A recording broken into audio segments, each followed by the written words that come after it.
Selamat pagi, Jess. Jess, kamu tak ajari untuk menggunakan apa ya ngomongnya. Nanti kalau saya ngomong begini, kamu bilang saya sombong. Enggak, Jess, saya enggak ada kesombongan. Saya sudah tidak memiliki eksistensi apapun. Ya, saya enggak butuh eksistensi apapun dalam diri saya. Jadi kalau saya ngomong sesuatu karena memang saya harus ngomong untuk disampaikan kepada orang lain dan orang lain mau terima atau tidak, biarkan itu menjadi masalahnya dia. Saya akan membuat satu input kepadamu, kamu terima puji Tuhan, tidak terima juga tidak apa-apa. Kamu lihat, tak share komen-komennya. Nanti kamu akan menerima informasi yang sangat luar biasa buatmu. Nah, lihat, tak share ke kamu ya. Kamu baca, saya akan bahas pelan-pelan dari atas. Yang nomor 1, komentarnya ikan mahal. Nah, ini orang yang fokusnya kepada masalah. Ya, ikan mahal. Kenapa enggak berpikir tentang telur? Padahal saya selalu mengatakan makan yang paling bagus untuk tubuhmu adalah telur, ikan, daging, seafood. Kenapa enggak berpikir tentang telur? Telur itu murah banget loh. Beneran, telur itu murah banget. Dan telur, ikan, daging, seafood yang memiliki kadar biologis tersempurna, yang mendekati sempurna itu telur. Kenapa enggak kamu mikir tentang telur? Kenapa kamu menyebut ikan? Padahal kalau kita berpikir tentang ikan itu lebih murah dari daging. Ya, tetapi kamu malah fokus kepada ikan mahal. Ikan yang mana yang mahal? Ikan murah, telur murah. Tapi kamu fokusnya dengan kata mahalnya, sehingga kamu hidupmu ya akan dibawa kepada itu aja, tidak akan merubah. Coba belajar untuk fokus kepada hasil, fokus kepada solusi, fokus kepada kekayaan, fokus kepada uangnya. Jadi bukan fokus kepada masalahnya. Kenapa sebagian besar orang 70, 80, 90% orang selalu dalam kondisi yang miskin? Karena dia fokusnya kepada kemiskinan. Dia tidak pernah fokus kepada hasil, tidak pernah fokus kepada uang, sehingga uang meninggalkan dia. Dikasih uang berapapun akan jadi nol. Karena apa? Karena fokusnya dia bukan di situ. Ya. Terus lagi, yang kedua, kalau sakit ginjal apa boleh makan telur, minum air kelapa muda? Kenapa mesti fokusnya kalau sakit ginjal?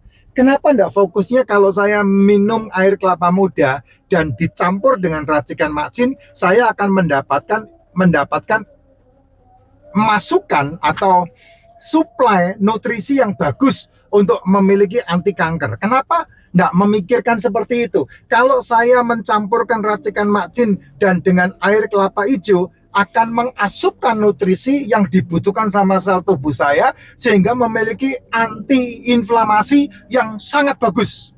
Kalau saya mengasupkan racikan macin yang dicampur dengan air kelapa muda, kalau saya minum, maka itu akan memberikan antioksidan yang paling bagus untuk sel saya. Kenapa tidak berpikir seperti itu? Kenapa mesti fokusnya kepada masalahnya?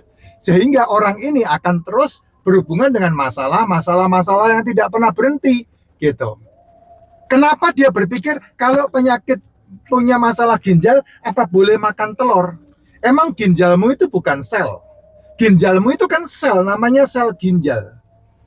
Ususmu itu kan sel, namanya sel usus. Lambungmu juga itu sel, namanya sel lambung. Jantungmu itu juga sel, namanya sel jantung. Otakmu itu juga sel, namanya sel otak. Nah, sel itu makanannya asam amino. Sel itu makanannya asam lemak. Sel itu makanannya protein. Gitu. Ya, itu hal-hal yang kita tidak fokus kepada solusi. Kita tidak fokus kepada hasil, tapi fokusnya kepada masalah. Makanya yang kamu dapat masalah terus dan masalah terus. Pak, mohon tanya lagi, apa makan telur puyuh boleh dikonsumsi sehari? Nah, kalau bicara masalah makanan, saya selalu sampaikan telur, ikan, daging, dan seafood. Kenapa selalu ditanya telurnya telur apa? kuningnya boleh dimakan atau tidak, gitu.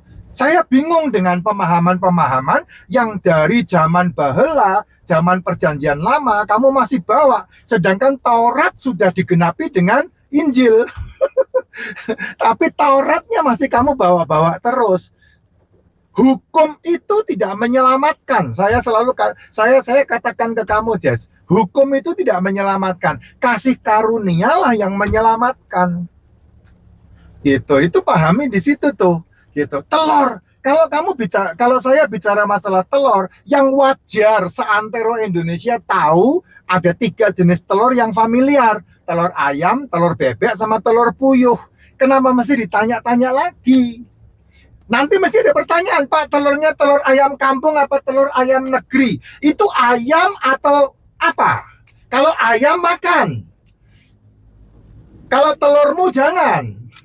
Ya, itu hal-hal yang sangat, aduh, saya nggak ngerti cara berpikirmu seperti apa. Ketakutan-ketakutan yang selalu dicipta untuk kamu terus diobati, kamu pertahankan. Jangan, Jess, jangan. Jangan. Ya, jangan. Kalau bicara masalah telur, semua hewan yang bertelur, ya makan telurnya, nggak usah pusing. Mau telur kepiting, mau telur penyu, mau telur puyuh, mau telur bebek, mau telur angsa, mau telur burung, mau telur buaya, mau telur ular. Kalau ada itu namanya telur, makan.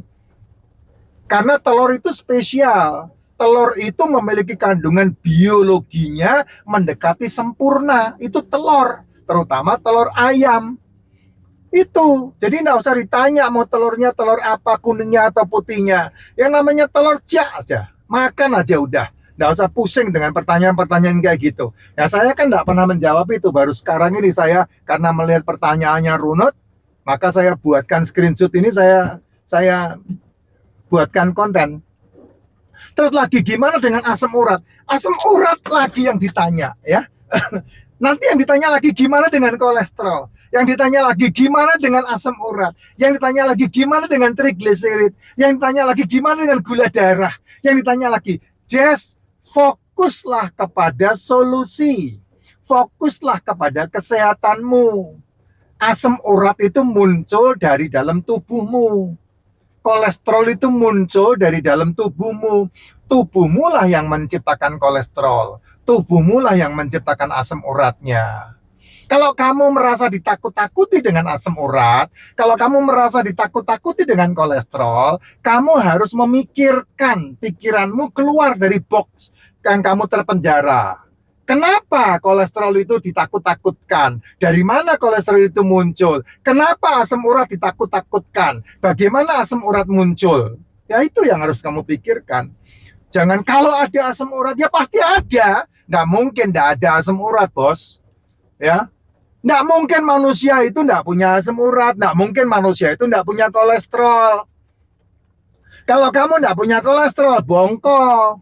Nggak sehat hidupmu. Kalau kamu nggak punya asam urat, kamu nggak punya antioksidan. Asam urat itu antioksidan. Jadi yang harus diwanti-wanti yang mana? Yang harus diwanti-wanti itu yang ada lipstick merahnya, itu yang harus diwanti-wanti. Gitu, mulutnya yang diwanti-wanti. Gitu. Jadi salah kalau pertanyaannya bagaimana dengan asam urat. Harusnya pertanyaannya bagaimana dengan mulut saya. Nah, itu baru benar. Jadi mulutnya diajari untuk tidak makan malam dan diajari untuk tidak makan pagi. Nah, baru tubuh akan mengelola kesehatannya dengan makanan yang dimakan di antara jam 1 sampai jam 6 sore. Itu yang betul. Yang terakhir itu, Pak, caranya gimana? Tambah BB meskipun dengan puasa makannya harus apa saja, Pak? Karena BB turun terus. Kalau BB-mu turun terus itu berarti kamu punya penyakitan. Nah, penyakitnya biasanya berhubungan dengan autoimun. Penyakitnya berhubungan dengan leaky gut. Kalau kamu tidak punya penyakit yang berhubungan dengan autoimun, kamu tidak punya penyakit dengan leaky gut, tidak makan malam, tidak makan pagi, itu tidak membuat BB-mu turun, tetapi memiliki BB yang konsisten, yang seimbang. Saya udah 8 tahun tidak makan malam dan tidak makan pagi. DB saya enggak pernah turun-turun lagi. Sesingkat itu, dari 114 turun ke 80,